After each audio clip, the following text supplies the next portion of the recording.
Hello বন্ধুরা, আমার একটা নতুন ভিডিওতে তোমাদের সবাইকে স্বাগত। আমি ভালো আছি এবং তোমরাও আশা করি খুব ভালোই আছো ভগবানের আশীর্বাদে। আমি এখানে আমার একটা ৩,০০০ টাকার যে ঝড় উঠেছে সেইটা নিয়ে আমি কিছু কথা বলতে চাইছি। সেটা হচ্ছে আমি তো চারিদিকে এখন শুনছি ফোনে, সবসময় দেখছি বিভিন্ন লোকের বিভিন্ন মতামত। তো আমি হাউসওয়াইফ, কিছুই করি না। আমি যে ১,৫,০০ যে লক্ষ্মীর ভাণ্ডারের টাকাটা পেতাম, যে ১৫০০ টাকাটা আমরা পেতাম, বিগত সরকার আমাদের দিয়েছে, সেই জন্য অনেক ধন্যবাদ। দিয়েছে, আমার অনেক কাজে লেগেছে ঘরে, মিথ্যে কথা বলবো না, অনেক কাজে লেগেছে, সেই জন্য আমি খুবই থ্যাঙ্কফুল। এরকম আমার মতন অনেক মহিলারা আছে যারা এই টাকাটা নিয়ে খুব উপকার হয়েছে।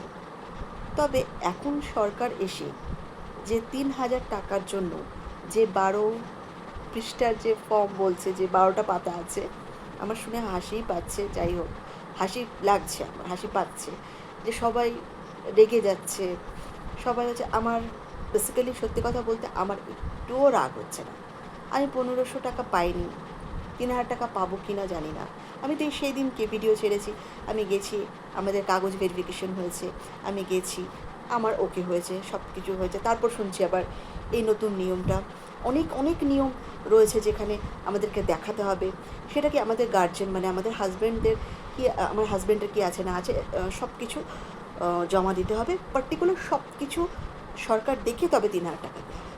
৩,০০০ টাকা, এতে অনেকেরই প্রবলেম হচ্ছে। সত্যি কথা বলতে কি আমার একদম প্রবলেম হচ্ছে না।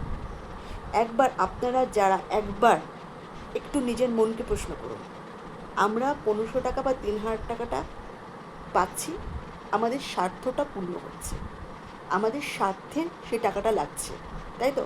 একবার যদি আমরা নিজেদের স্বার্থ থেকে বাইরে বেরিয়ে একবার ভাবি, যদি আমরা আমাদের যে কী বলবো, যে নিয়মগুলো রেখেছে, যে ১২ পাতার যে নিয়মগুলো রেখেছে, প্রত্যেকটা নিয়মের বাইরে যদি আমাদের কিছু থাকে, যে এই নিয়মগুলো আমাদের মধ্যে নেই, আমরা কোনো একটা ফ্যাসিলিটি আমাদের মধ্যে আছে, আমাদের ৩,০০০ টাকাটার প্রয়োজন নেই, মানে আমরা যোগ্য নই, মানে আমি কী বলতে চাইছি বুঝতে পারছেন?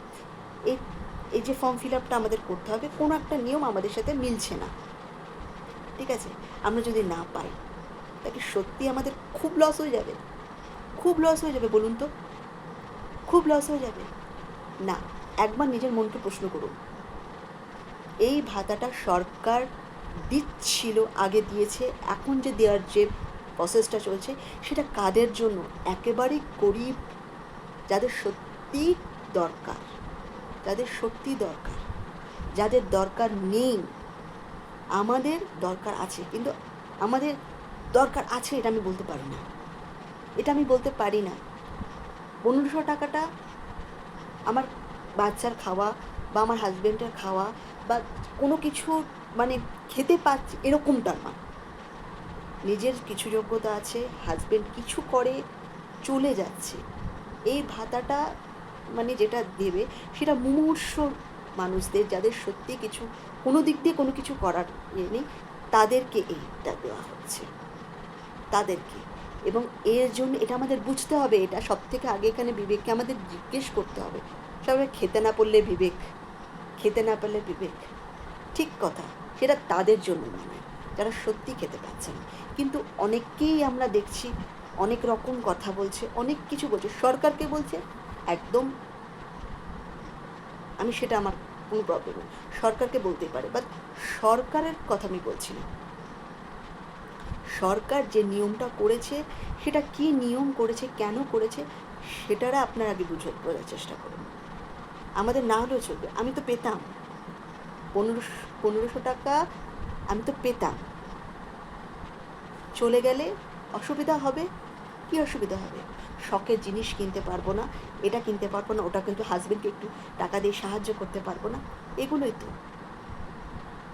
নিজেদের মধ্যে যদি ট্যালেন্ট থাকে, নিজেদের মধ্যে যদি কিছু থাকে, শিক্ষাগত যোগ্য থাকে, যেটা আমাদের শিরদাঁড়াটা, যেটা আমাদের বাচ্চাদের শিরদাঁড়াটা সব কিছু ভেঙে দিয়েছে, আমাদের পড়াশোনার লাইফের কেরিয়ার সব শেষ করে দিয়েছে, চাকরি বাকরি সব খেয়ে নিয়েছে, চাকরি বাকরি সব কিছু ছিল না, নেই, তার সুযোগটাই শেষ করে দিয়েছিল, তারপর তো এই ভাতা মানে এই দেড় দেড় হাজার টাকা মানে 1500 টাকা দিত, সেটা তো দিতেই হতো। কিন্তু এখন বর্তমানে দাঁড়িয়ে সরকার যে এখন যে জিনিসটা বলছে, কিসের জন্য করছে আপনারা বুঝুন। যারা পাবার নয়, যারা কি বলবো আমাদের ইন্ডিয়ান নয়, তাদেরকে দেবে না। আর এমন অনেক মানুষ আছে যাদের লাগবে না, প্রয়োজন নেই, তাদেরকে দিতে চাইছে না। সত্যি এটা তো তাদের জন্য নয়। যাদের কাছে একটু জিনিসও আছে, এটা তাদের জন্য নয়। এটা বোঝার চেষ্টা করুন। আমরা এইভাবেই কি বলবো অসহায় মানুষদের পাশে দাঁড়াতে পারবো। আমরা যদি আমাদেরটা ছাড়ি, তবেই আমরা অসহায় মানুষদের পাশে দাঁড়াতে পারবো। বলে তাদের পাশে দাঁড়ানোর মতন কেউ নেই। আমরা গিয়ে তাদেরকে দিনের পর দিন সাহায্য করতে পারবো না, আমরা তাদের জন্য কিছুই করতে পারবো না। কিন্তু আমি যদি 3000 টাকা না পাই, তাহলে অন্য কেউ গিয়ে পাবে। অন্য কেউ মানে যারা দরকার, কোনো দরকার মানুষ যদি পায়, তাহলে আখের আশীর্বাদটা ভগবান আমাকে দেবে, আমাদের হবে। এরকমভাবে যদি ভাবতে পারি আমরা, আমরা ছাড়তে পারবো। আমার তখন খুব খারাপ লাগবে না যে সরকার কী করছে, সরকার না করছে। আপনারা এটা কি জানেন? এটা নিশ্চয়ই জানেন। আমি যদি জেনে থাকি, আপনারাও জানেন যে এই যে মানে কি 1500 টাকাটা যে সরকার দিত আমাদের, বিগত সরকার যিনি ছিলেন, দিদি যে দিত, তারা কারা কারা পেত? যারা এসিতে ঘুমাতো তারাও পেত, যারা রাস্তায় ঘুমোতো যাদের, তারাও পেতো কি পেতো না আমি জানি না। কিন্তু যাদের দেবার প্রয়োজন নেই, ছেলেরা মেয়ে সেজে পর্যন্ত পেত, একটা করে ডবল ডবল করে পেত, অনেক কিছু ছিল। সেই সব হয়তো আপনারা ভুলে গেছেন বা মনে নেই, বা এই সব যে জিনিসগুলো কাজকর্মের জন্য মানুষ মানে সরকার এই সিস্টেমটা করেছে। যদি এই সিস্টেমটা হয়ে থাকে তো অনেক মানুষ বাদ যাবে, তার মধ্যে হয়তো আমিও বাদ যাবো। তাতে আমার কিচ্ছু প্রবলেম নেই।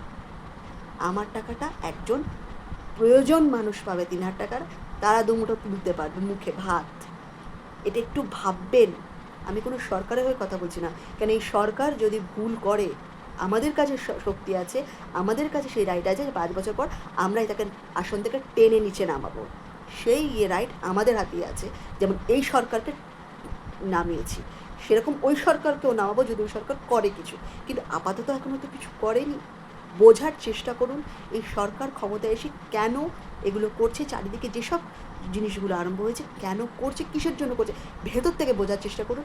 নিজের স্বার্থটাকে যদি একটু বাইরে রেখে ভাবতে পারেন, তাহলে বুঝতে পারবেন, নইলে বুঝতে পারবেন না। আমার এই ভিডিওটা করার আর কোনো কারণ নেই।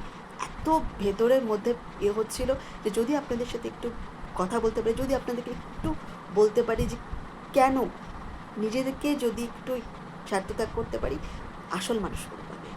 যাই হোক, আমার এই ভিডিওটা ভালো লাগলে বা যা খারাপ লাগুক, আপনাদের যা কমেন্টস আপনারা কমেন্টস করবেন। একটু কমেন্ট করবেন কি আমি ভুল বললাম কি ঠিক বললাম। ভালো থাকবেন সবাই। Good night.